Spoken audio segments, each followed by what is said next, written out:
Everyone, सभी का warm welcome करता हूँ वाईटी योर इंग्लिश ट्यूटर पे। थोड़ी सी लेट कर रहा हूँ आज की क्लास, काम ज़्यादा है ऑफिस में। एक दो दिनों की बात है, अपनी क्लास फिर से ट्रैक पे आ जाएगी। शाम को 6 से 6:30 बजे के बीच में आपको एडिटोरियल मिलेगा। आज की क्लास बेस्ड है इंडिया के चंद्रयान 3 मिशन पे, जो कि मून पे एक लैंडिंग का अनदर अटैम्प्ट है इंडिया की तरफ से। इंडिया पहले भी कोशिश कर चुका है, लेकिन पिछली कोशिश नाकामयाब रही।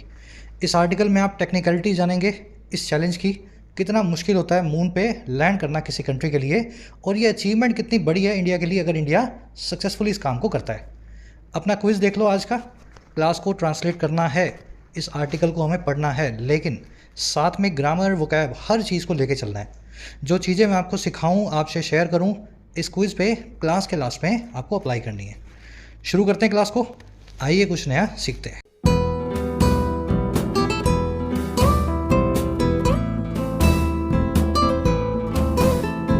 ऑलराइट, कह रहा है जी सेकंड मून शॉट। देखिए मून शॉट क्या होता है। मून मतलब चांद, चंद्रमा, और शॉट का मतलब होता है जी निशाना।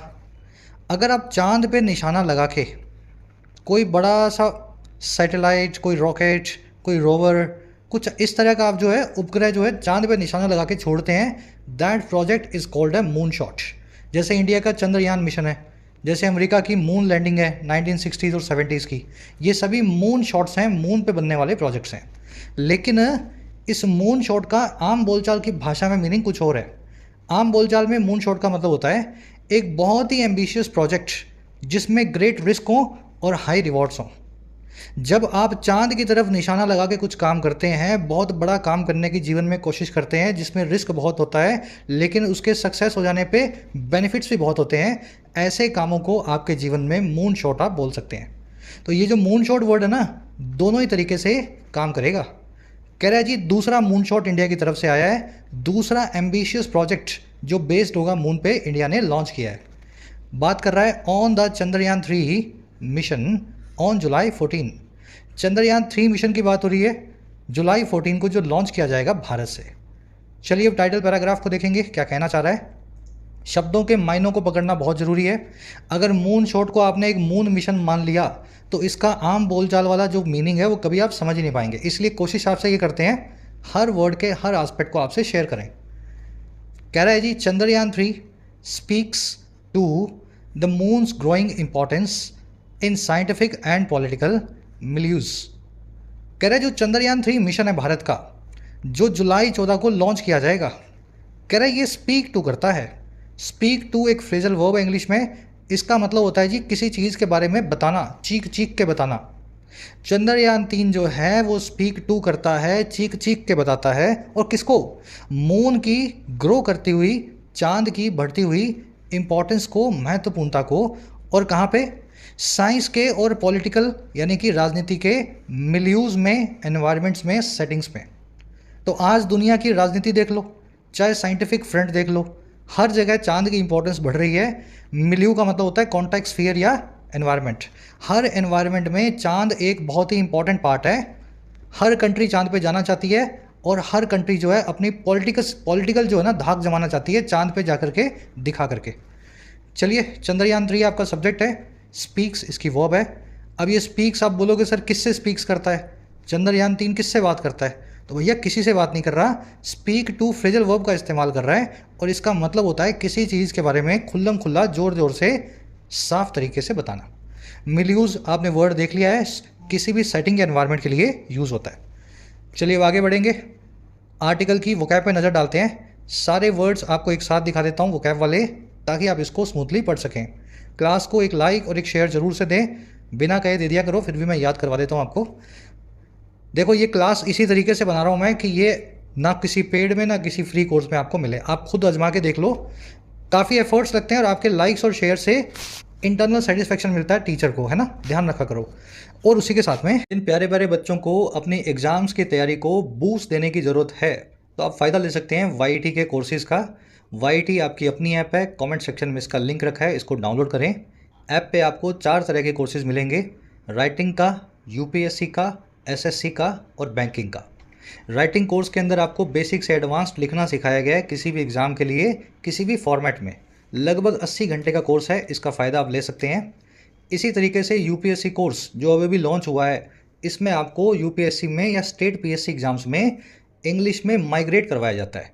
किसी भी आप मीडियम से आ रहे हो, आप इंग्लिश में अपना answer writing, CSAT, descriptive essay, grammar, vocab, ये सब चीज़ें सीख सकते हैं इस कोर्स की मदद से। अभी भी कोर्स लॉन्च हुआ है, इसमें पर्सनल मेंटोरशिप का भी फैसिलिटी है। विद पर्सनल मेंटोरशिप ये कोर्स है 4999 का, और विदाउट पर्सनल मेंटोरशिप ये है 1999 का। ऐप पे आपको एसएससी और बैंकिंग के कोर्स भी मिलेंगे। इस नंबर पे कांटेक्ट करके आप बात कर सकते हैं अगर किसी भी कोर्स से रिलेटेड आपकी कोई क्वेरी है तो। नंबर को नोट कर लें, ऐप को डाउनलोड करें। आज की वोकैब शीट आपकी प्रेजिंग और वेलकमिंग टोन में लिखा हुआ आर्टिकल है सेकंड मूनशॉट। 5 वर्ड्स हैं अपने पास। शुरू करेंगे रेप्लिकेट से। रेप्लिकेट का मतलब क्या होता है? किसी चीज़ को कॉपी करना, किसी चीज़ का डुप्लीकेट बनाना। मैं जो ये काम कर रहा हूँ ना पढ़ाने का, ये जो खोल लेता हूँ मैं वर्ड है ना, एक्सेल, और ये जो आपकी पीडीएफ, और आपको word for word, sentence by sentence चीज़ें पढ़ाता हूँ। अगर आप इस काम को करने लगें कल को किसी प्लेटफॉर्म पे, तो आप मुझे रेप्लिकेट करेंगे, जो कि अच्छी बात है। शिक्षा को, एजुकेशन को आगे बढ़ाना चाहिए। तो रेप्लिकेट मतलब किसी को कॉपी करना। अब ध्यान देना, ये वर्ड बना कैसे है? ये वर्ड बना है जी रेप्लिका नाम के नाउन से, और रेप्लिका का मतलब होता है एग्जैक्ट कॉपी ऑफ समथिंग। ये एक वन वर्ड है इंग्लिश में, ध्यान रखें इसको। रेप्लिकेट को सिमुलेट करना या रिपीट करना भी बोलते हैं, दोनों ही नकल करने के सिनोनिम्स हैं। Developing nations strive to replicate the industrial boom of the west. जो विकासशील देश हैं भारत जैसे, वो कोशिश करते हैं कि वो रेप्लिकेट करें, कॉपी करें जो इंडस्ट्रियल बूम आया था वेस्ट में आज से 200 साल पहले। तो वेस्ट कैसे अमीर हुआ? इंडस्ट्रियल बूम के बाद, 17th-18th सेंचुरी के बाद। तो सारी दुनिया क्या कर रही है कि जो इंडस्ट्रियल बूम वेस्ट में आया था ना, वैसे ही अपने अपने देश में 21वीं सदी में कॉपी करने की कोशिश कर रहे हैं। चलिए, ये वर्ड हो गया आपका। नेक्स्ट पे आ जाओ, मैकेनेशन। देखो ये लिखा हुआ है मशीनेशन, लेकिन इस वर्ड को ना मशीनेशन बोलते हैं, ना इसका मशीन से कोई कनेक्शन है। ये वर्ड बना है मैकियावेली नाम के एक डिप्लोमेट पे। इटालियन डिप्लोमेट था, आई थिंक 15th-16th सेंचुरी में, देख लेना कब के हैं ये। मैकियावेली बहुत टेढ़े मेढ़े काम करते थे, जो भारत में चाणक्य किया करते थे। साम दाम दंड भेद लगाना, अपनी पावर को, अपनी जो है डोमिनेंस को इस्टेब्लिश करना। तो वो जो साम दान दंड भेद लगाने वाले काम होते हैं जो मैकियावेली किया करते थे, वहीं से हमने मैकेनेशन नाम का वर्ड बना दिया, उस आदमी पे बेस्ड है। और मैकेनेशन का मतलब होता है जी आपके पैंतरे, आपके दांव पेच, आपके मैन्यूवर। मैन्यूवर वर्ड आप जानते हैं, इसकी स्पेलिंग लिखना थोड़ा मुश्किल होता है। स्पेलिंग एरर्स में ये वर्ड आपसे बहुत बार पूछा गया होगा, पूछा भी जाएगा। स्पेलिंग को ध्यान रखें। तरीका क्या है स्पेलिंग लिखने का इसकी? मैनो, मैनो, ईयू, ईयू, व्रे। अगर ऐसे याद रखोगे तो स्पेलिंग हमेशा याद रहेगी। मैनो, ईयू, व्रे ऐसे लिखोगे तो मैन्यूवर बन जाएगा। तो ये वर्ड दांव पेच, manoeuvre, you will see in the article today. The party was accused of several machinations to secure the elections. Party पे आरोप लगे कई सारे दांव पेचों के, इलेक्शंस को सिक्योर करने के लिए, चुनावों को जीतने के लिए। अब ये जो फ्रेजेज है ना, इनको ध्यान दिया करो। चुनाव को जीतने को विन द इलेक्शन नहीं कहते, बोल सकते हो, लेकिन प्रेफरेबल वर्ड जो आपके पास वो है सिक्योर द इलेक्शंस। ठीक है, ये आपके जो आपके क्लोज टेस्ट वगैरह में इस तरह के वर्ड आपको एनकाउंटर होते हैं ना। चलिए, मैकेनेशन को प्लॉटिंग, कबाल, प्लोय या कॉन्स्पिरेसी भी बोलते हैं। नेक्स्ट वर्ड देखेंगे अपना culmination. Culmination is the highest point, highest point, end game. किसी भी चीज़ का आखिरी किनारा होता है उसका कल्मिनेशन। हाईएस्ट पॉइंट या आखिरी किनारे को आप पिनेकल, जेनिथ, कॉन्जुमेशन या क्लाइमैक्स भी बोलते हैं। पिनेकल, जेनिथ तो बहुत ही इंपॉर्टेंट वर्ड्स हैं और कॉमन से वर्ड्स हैं। मेरे ख्याल से हर एसएससी, बैंक, यूपीएससी वाले को ये वर्ड्स आने चाहिए। पहाड़ का जो सिरा है ना, जो चोटी है, जैसे हिमालयाज़ का जो आपको जेनिथ मिलेगा वो है माउंट एवरेस्ट, 8,400 कितना 48 किलोमीटर में जो है मीटर ऊपर। तो पहाड़ की चोटी या किसी भी काम के आखिरी सिरे को बोलेंगे आप जेनिथ या पिनाकल। एक सवाल आपसे यहाँ पूछ लेते हैं, पहाड़ की आखिरी चोटी को तो पिनाकल, जेनिथ बोल दोगे, किसी भी चीज़ के सबसे ऊपरी सिरे को। किसी भी चीज़ के लोवेस्ट पॉइंट को क्या बोलोगे अंग्रेजी में? बताना कमेंट्स में जितने लोगों को याद है। लोवेस्ट पॉइंट जो होता है, पाताल जो होता है, उसके लिए अंग्रेजी में कौन सा वन वर्ड है? Success is the culmination of years of practice and hard work. Success जो है वो आखिरी सिरा या आखिरी किनारा होता है, कल्मिनेशन होता है, एंड गेम होता है सालों की मेहनत और प्रैक्टिस का। और ये सच बात है। चलिए आगे बढ़ते हैं। आखिरी सिरे को यानी सबसे नीचे वाले सिरे को अंग्रेजी में बोला जाता है नाडिर। ठीक है, लोवेस्ट पॉइंट। जब गलत काम करते हो तो उसके नाडिर पे पहुंचते हो, तब आपको मिलती हैं सजाएं। अपने काम का आपको भरपाई करनी पड़ती है ना, किसी भी चीज़ का सबसे खराब सिरा या सबसे लोएस्ट पॉइंट। चलिए अगला वर्ड अपना फीट। ये फीट नहीं है FEET वाला, वो होते हैं पाँव, है ना। फुट से फीट बनाते हो, सिंगुलर से प्लूरल, वो फीट फुट वो अलग चीज़ है। ये FEAT है, फीट। इसका मतलब होता है अ रिमार्केबल अचीवमेंट, एक बहुत ही बड़ी उपलब्धि जो आपके लिए हो, जो आपने समझ गए ना अचीव की हो। The statue of unity is a remarkable feet of engineering. Statue of unity जो है अपने आप में एक हैरत अंगेज कारनामा है इंजीनियरिंग का। जिन लोगों ने देखा है वो जानते होंगे, जिन्होंने नहीं देखा है तो ज़िंदगी में ज़रूर देख करके आना। देख जाओगे उस दिन सब भूल जाओगे आप, आपको अपने आप पे प्राउड फील होगा इस स्टैचू को देख करके। चलिए फीट को परफॉर्मेंस भी बोलते हैं। लास्ट वर्ड की तरफ बढ़ेंगे अपने, दैट इज़ मिल्यू। देखिए मिल्यू होती है एक सेटिंग या एनवायरनमेंट। मिल्यू सोशल हो सकती है, पॉलिटिकल हो सकती है, इकोनॉमिक हो सकती है, जोग्राफिकल हो सकती है। जैसे इंडिया जो है जोग्राफिकली हॉट क्लाइमेट जो है वैसे मिल्यू में आता है। जैसे US जो है इकोनॉमिकली प्रॉस्पेरस मिल्यू में आता है। समझ पा रहे हो, एनवायरनमेंट को यानी पर्यावरण को बोलते हैं मिल्यू। किसी भी संदर्भ में पर्यावरण हो सकता है, आर्थिक, सामाजिक, राजनीतिक या भौगोलिक। एवरी राइटर्स राइटिंग प्रोवाइड, या प्रोवाइड्स कर लेना इसको, ठीक है, सब्जेक्ट वर्ब एग्रीमेंट करवा लेना। एवरी राइटर्स राइटिंग प्रोवाइड्स या writings provide a glimpse of his social and economic milieu. हर एक लेखक की जो लेख हैं, जो उसकी राइटिंग है, वो आपको एक ग्लिम्स देगी, एक झलक देगी। ग्लिम्स का मतलब क्या होता है? झलक, उसके सामाजिक और इकोनॉमिक परिवेश की, आर्थिक एनवायरनमेंट की। अब प्रेमचंद पढ़ोगे तो आपको गरीबी गरीबी देखने को मिलेगी, क्योंकि प्रेमचंद जो है बहुत गरीब बैकग्राउंड से आते हैं। आप जो है JK रोलिंग को पढ़ोगे तो आपको बहुत कुछ अलग देखने को मिलेगा, हैरी पॉटर, है ना। तो हर राइटर का जो बचपन का जो एनवायरनमेंट होता है वही अपनी राइटिंग में वो आगे जा करके झलक देता है। चलिए मिल्यू वर्ड आपने देख लिया, 5 ही वर्ड्स हैं, डिटेल में आपने सीख लिए हैं। अब आर्टिकल पे आ जाओ। एक समरी आपको दें किस बारे में लिखा हुआ है। समरी ये है कि चंद्रयान 2 को भारत 2019 में चंद्रयान 2 मिशन को अटेम्प्ट कर चुका है, जिसमें हमने मून पे लैंड करने का सोचा था, बहुत ही कम, बहुत ही माइन्यूट से बजट पे, इन कंपैरिजन टू नासा का बजट या यूरोप का बजट, यूरोप की स्पेस एजेंसीज का। लेकिन वो फेल हो गया। अब 2019 के फेलियर से हमने कुछ सबक लिए और 2023 में चंद्रयान 3 को कर दिया है लॉन्च। 14 तारीख को ये जाएगा और 2-4 महीने बाद, जितना भी टाइम लगता है, मून पे लैंड करेगा। हमारा आर्टिकल कह रहा है कि it is a remarkable feet. यही होती है विकासशील देशों की, डेवलपिंग कंट्रीज़ की पहचान, जो हार नहीं मानते, साइंस के फील्ड में आगे बढ़ने की कोशिश करते हैं। और रिमार्केबल एक ये भी चीज़ है कि भारत चंद्रयान के उस हिस्से पे, चंद्रमा के उस हिस्से पे लैंड करेगा जिस पे आज तक कोई भी कंट्री लैंड नहीं कर पाई। समझ पा रहे हो? तो ये अपने आप में वैसे रिमार्केबल है जो इंडिया करने की कोशिश कर रहा है। हमारा आर्टिकल कह रहा है कि वी वेलकम इट। भारत सरकार के इस कोशिश को सब लोग प्रेज करते हैं और साथ ही साथ हम इसको वेलकम करते हैं ना, करना चाहिए, साइंस के फील्ड में ये सब होना चाहिए। चलिए अब शुरू करते हैं। वेलकमिंग एंड प्रेजिंग टोन में लिखे हुए आर्टिकल ने। कह रहा है eight 2:35 PM Indian Standard Time on July 14, the Indian Space Research Organization or ISRO plans to launch a Chandrayaan 3 mission to the moon। कह रहा है जी शाम को या दोपहर को 2:30 बजे। भारत का जो स्टैंडर्ड टाइम है IST है। टाइम हर कंट्री का अलग है ना। भारत में 2:35 हो रहे हैं तो पाकिस्तान में 2:05 हो रहे होंगे दोपहर के। हर कंट्री के आगे पीछे टाइम होता है। तो कह रहा है इंडिया का अगर टाइम देखें IST, उसके 2:30 बजे के हिसाब से दोपहर के जुलाई 14 को हमारा जो इंडियन स्पेस रिसर्च ऑर्गेनाइजेशन है, जिसको हम ISRO भी बोलते हैं, जो सरकारी एजेंसी है, अपने आगे द लेती है, कह रहा है ये प्लान कर रहा है कि ये लॉन्च करेगा और क्या करने का, चंद्रयान 3 मिशन को, जो होगा मून की तरफ, टू द मून। और ये कैसे होगा सारा मिशन, कैसे लॉन्च होगा भाई साहब? On board a launch vehicle Mark 3 from Sriharikota. ये सारा जो चंद्रयान 3 मिशन है, ये चंद्रयान 3 जो सैटेलाइट है, ये ऑन बोर्ड होगा, ये बोर्ड पे होगा, ये सवारी कर रहा होगा एक लॉन्च व्हीकल Mark 3 की, जो श्रीहरिकोटा से होने वाला है।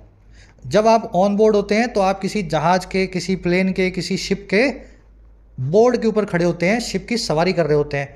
प्लेन या शिप कुछ भी हो सकता है। तो हमारा चंद्रयान 3 जो है वो सवारी करेगा इस रॉकेट की। फिर ये रॉकेट ऊपर जाके सेपरेट हो जाता है, सैटेलाइट आगे जो है मून की ग्रेविटी से प्रोपेल होने लगता है ना। आपने स्केप वेलोसिटी से अगर कोई चीज़ नीचे से भेजी है ऊपर जाने के बाद में अर्थ के ग्रेविटेशन जो है फील्ड को ख़त्म करने के बाद में उसको रॉकेट की ज़रूरत नहीं है, वो अपने आप दूसरा जो प्लेनेट है या जो सैटेलाइट है उसकी ग्रेविटेशनल पुल को पकड़ के उसकी तरफ अपने आप सफ़र करेगा। ये आगे आपको पूरी प्रोसेस बताई भी गई है। सेंटेंस का मीनिंग आपने देख लिया। ISRO is your subject, plans इसकी वर्ब है, द लगाया जाएगा किसी भी सरकारी एजेंसी की अगर बात हो, आरबीआई हो, आईआरडीए हो, सेबी हो, है ना, कोई भी एजेंसी हो। चलिए आगे बढ़ते हैं। कह रहा है Chandrayaan 3 is largely a replica of its predecessor Chandrayaan 2 that was launched in July 19 in the form of an orbiter and a lander which is Vikram bearing a rover Pragyan. अब भारी भरकम वर्ड आए हैं लेकिन बहुत आसान है, सिस्टम समझो आप। कह रहा है ये जो चंद्रयान 3 जाएगा ना जुलाई 14 को, ये मोटे तौर पे या लार्जली एक रेप्लिका है, एक कॉपी है अपने ही प्रेडेसेसर की, अपने पूर्वज की। प्रेडेसेसर कौन है जी? आपके बाप दादा जो आपसे पहले आए थे, है ना, आपकी जगह पे थे। तो चंद्रयान 3 चंद्रयान 2 की लार्जली मोटे तौर पे एक रेप्लिका या कॉपी है। नाम भी दिया है इसके प्रेडेसेसर का, पूर्वज का, 2019 वाला चंद्रयान 2। कह रहे जिसको लॉन्च किया गया था जुलाई 19 में, फॉर्म में या इस रूप में जो थी एक ऑर्बिटर की और एक लैंडर की, वो वाला लैंडर जिसमें एक रोवर भी था प्रज्ञान। अब ये समझ लो ऑर्बिटर लैंडर क्या है। नीचे से चंद्रयान 2 निकला, रॉकेट लगे हुए थे, ऊपर जाके रॉकेट अलग हो जाते हैं जब रॉकेट अर्थ के ग्रेविटेशनल पुल से इसको बाहर निकाल देंगे। फिर चंद्रयान 2 से रॉकेट अलग होने के बाद में बचेगा ऑर्बिटर और लैंडर।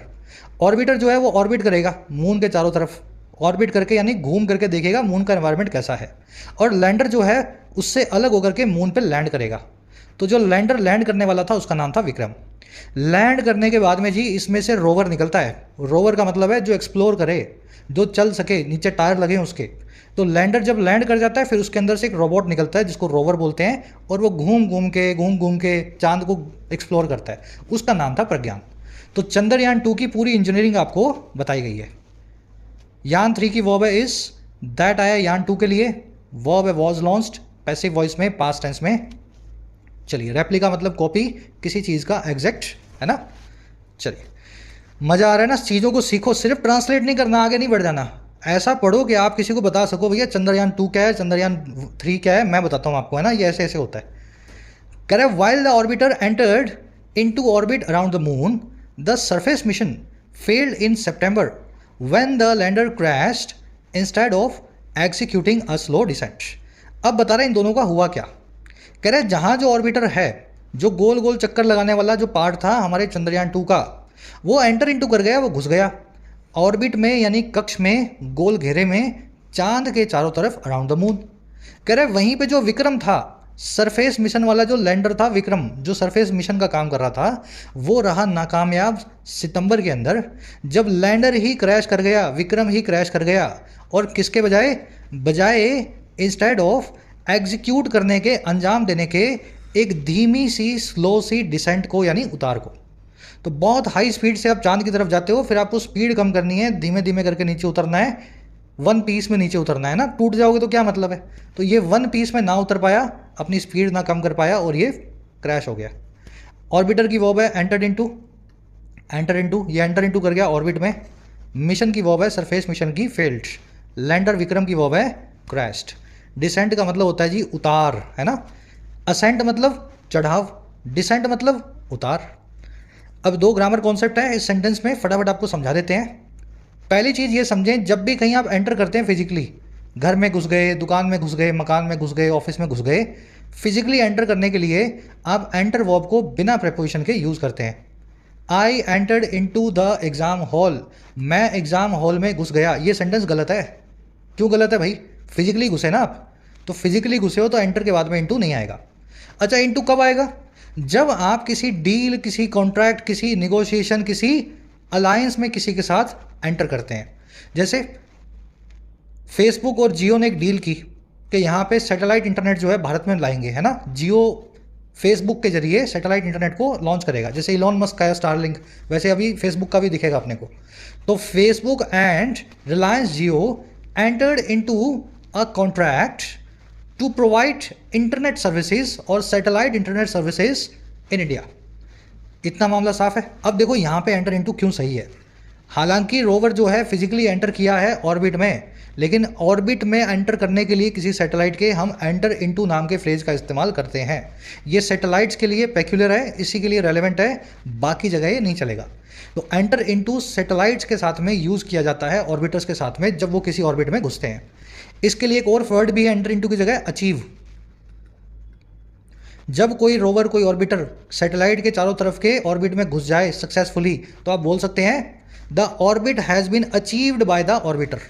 तो ये अचीव वर्ड का इस्तेमाल भी कर सकता था। थोड़ी एडवांस नॉलेज दे रहा हूँ, ये वही चीज़ें हैं जो आप आज से 2-3 महीने बाद कहीं पढ़ते हुए इनकाउंटर करोगे। अगर आप रेगुलर रीडर हो तो आप याद करोगे सब चीज़ें, है ना।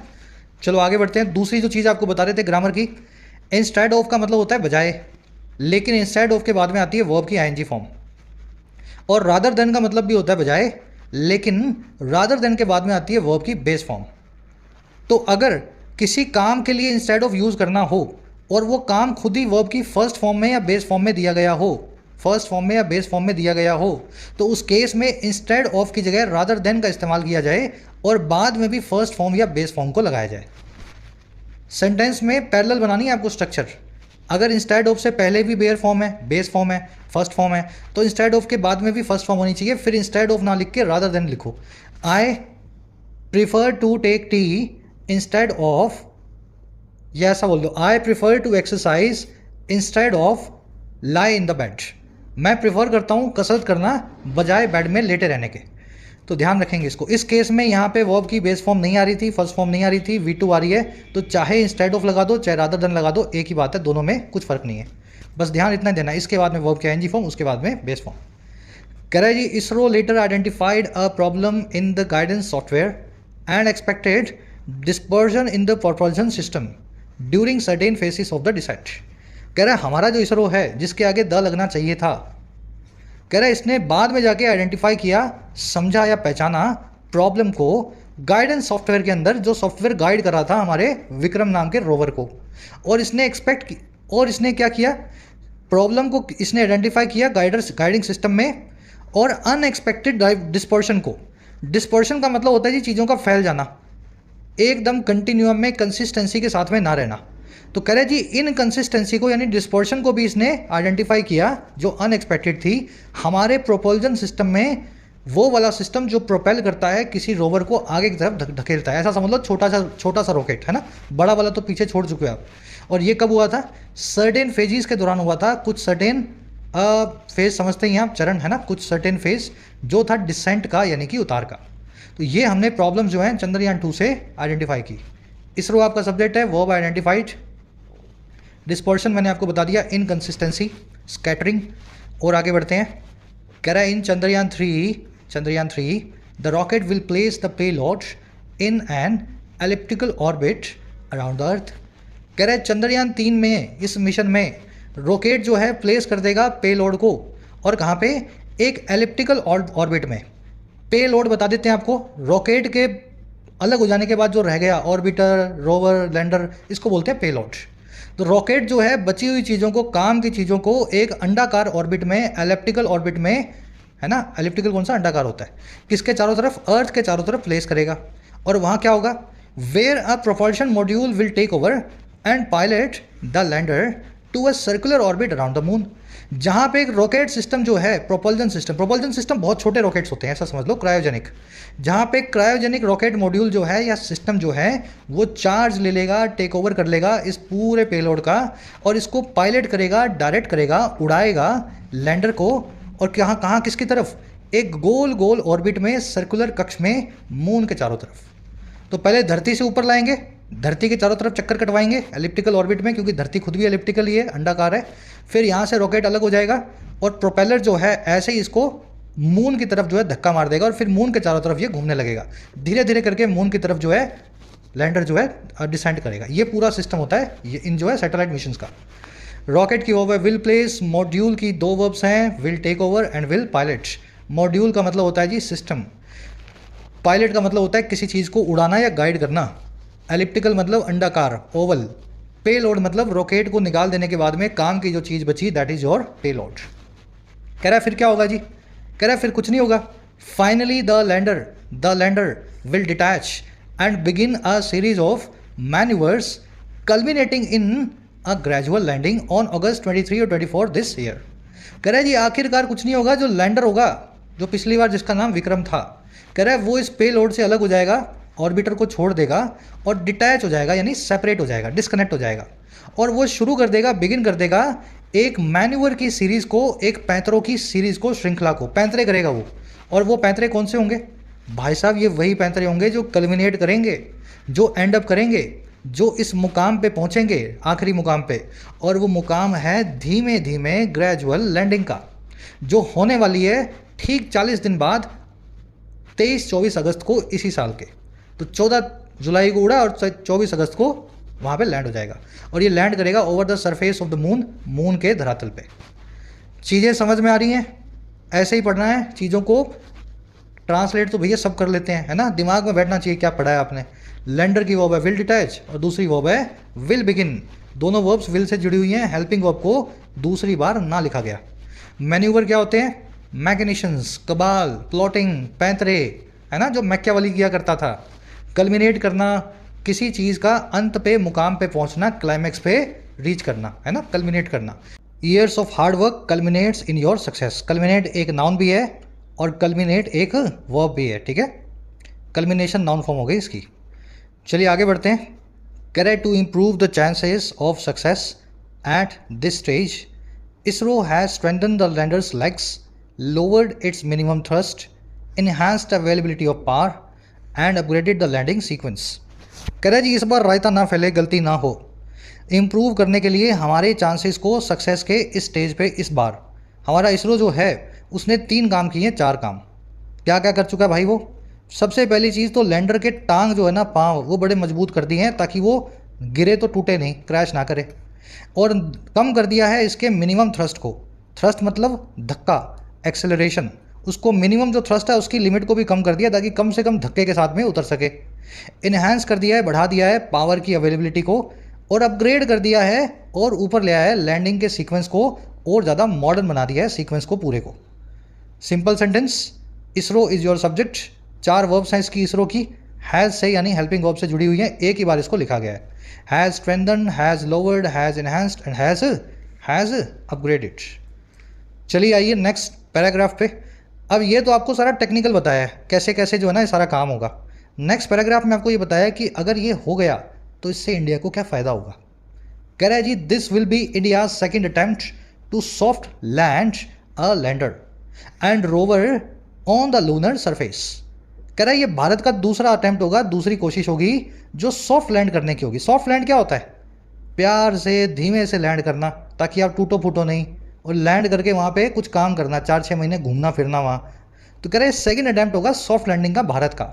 और ये सॉफ्ट लैंड किसको करवाएंगे? एक लैंडर को जिसका नाम था पिछली बार विक्रम, और एक रोवर को जिसका नाम था कुछ प्रज्ञान। और ये दोनों होगा लूनर सरफेस पे, चांद के धरातल पे। लूना चांद का रियल नेम है, मून का रियल नेम है लूना, और इसी से हमने एडजेक्टिव बनाया लूनर। अर्थ का रियल नेम है टेरा, टेरा, इसी से हम एडजेक्टिव बनाते हैं या नाउन बनाते हैं टेरेन। सन का रियल नेम है हीलियोस, हीलियोस, है ना, तो ये इनके रियल नेम है सन, मून और अर्थ के। चलिए और आगे बढ़ते हैं। कह रहा है soft landing on the moon is a complicated exercise and possibility of failure exists even if it may be lower. कह रहे सॉफ्ट लैंडिंग करना मून पे ये एक बहुत ही कॉम्प्लिकेटेड एक्सरसाइज है, पेचीदा काम है। कॉम्प्लिकेटेड मतलब पेचीदा। और जो पॉसिबिलिटी है एक फेलियर की, जो नाकामयाबी की चांसेस हैं, कह रहा है वो एग्जिस्ट करते हैं हमेशा, वो हमेशा ही रहेंगे, चाहे वो इस बार कम ही क्यों ना हो, even if it may be lower. कह रहा है फिर भी हुआ क्या? हुआ ये, yet there is a good reason to focus on the consequences of a complete success. कह रहा है फिर भी एक अच्छा रीज़न हमारे पास है कि हम फोकस ऑन करें, ध्यान अपना लगाएं उन कॉन्सिक्वेंसेज पे, उन रिजल्ट्स पे, इम्प्लीकेशंस पे जो हो गए कंप्लीट सक्सेस के, पूरे तरीके से कामयाबी अगर आती है तो उस पर। तो कितना भी मुश्किल काम हो, अपना ध्यान जो है सक्सेस पे गड़ाए रखो। सक्सेस अगर मिल गई तो कॉन्सिक्वेंसेज बड़े ही शानदार होने वाले हैं।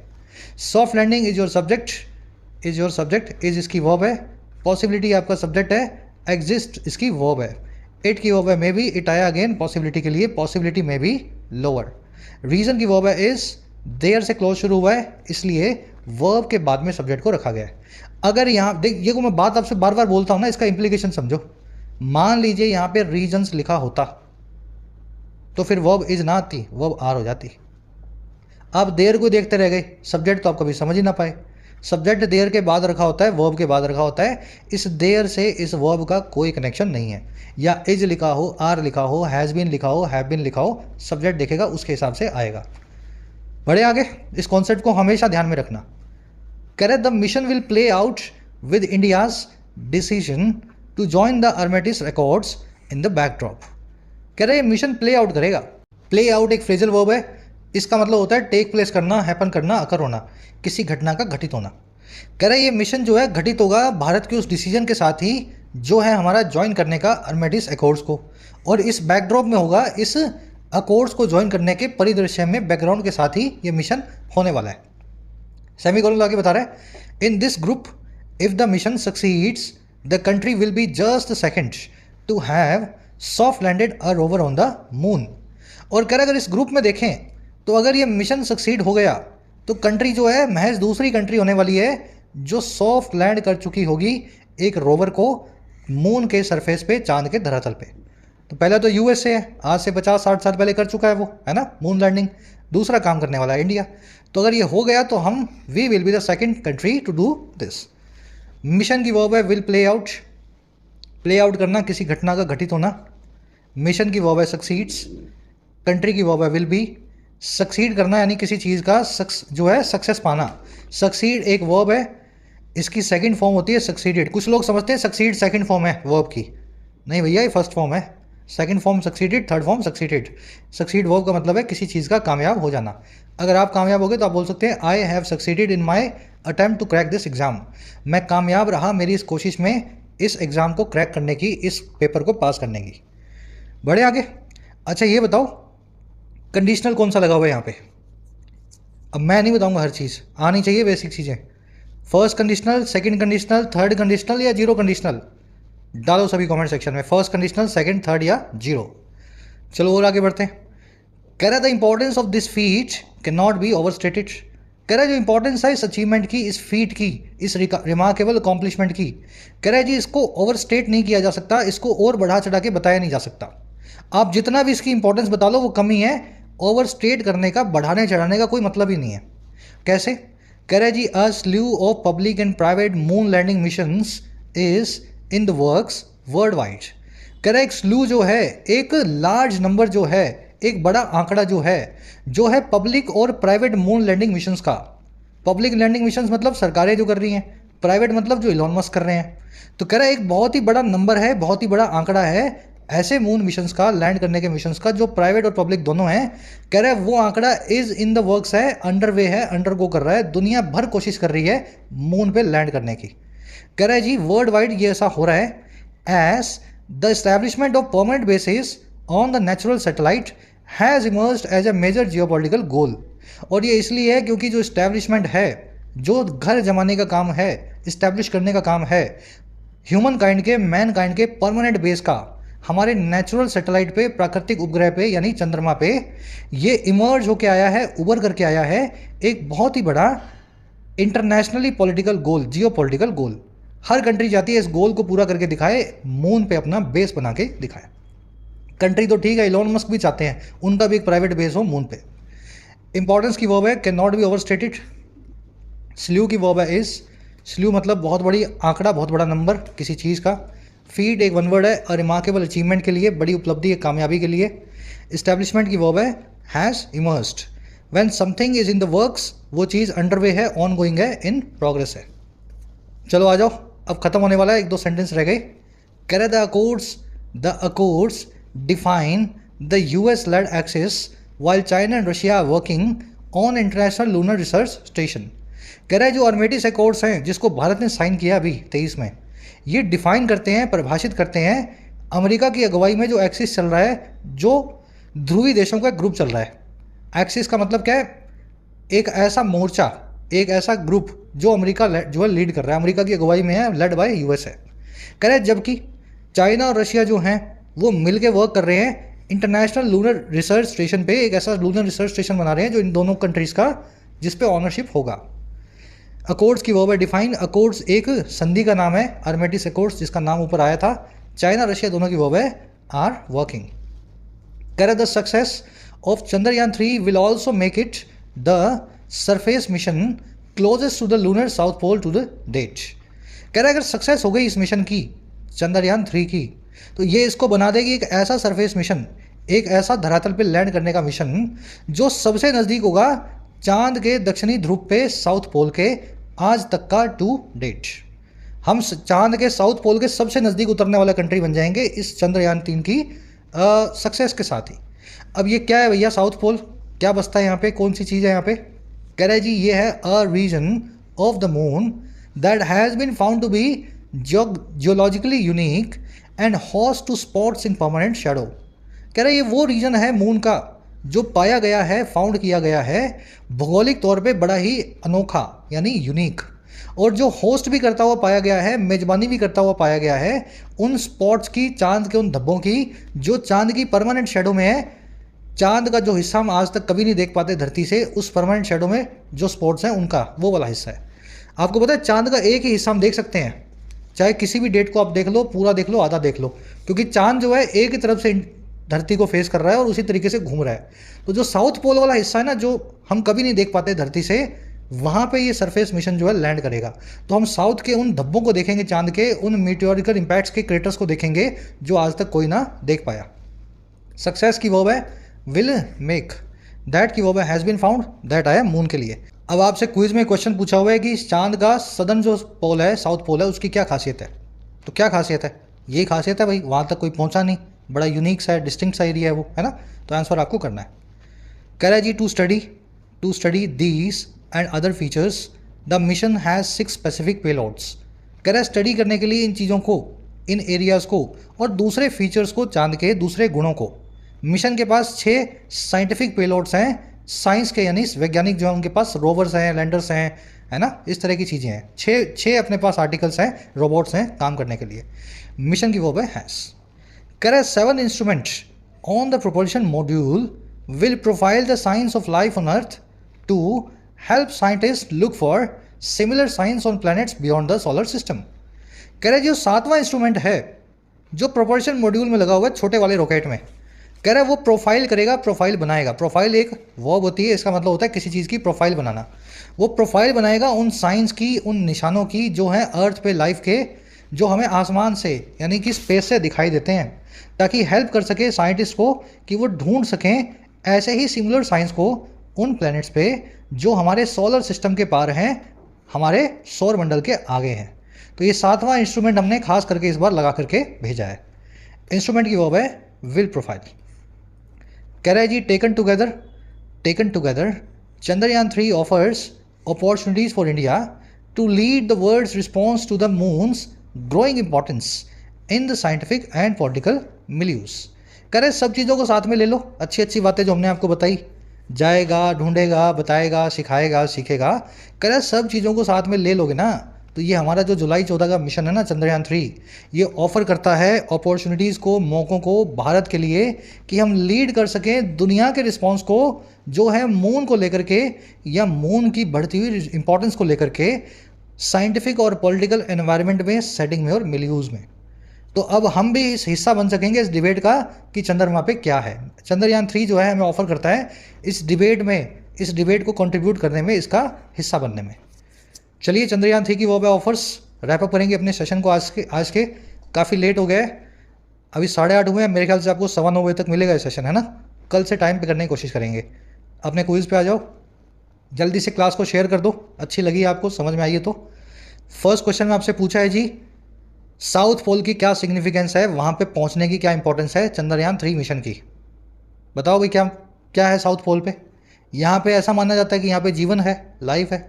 ये एरिया रिलेटिवली अनएक्सप्लोर्ड है, या बहुत अलग है, या ये बहुत डेंजरस है और बहुत ही चैलेंज प्रेजेंट करता है हमारे सामने, वहाँ जाना बड़ा मुश्किल काम है।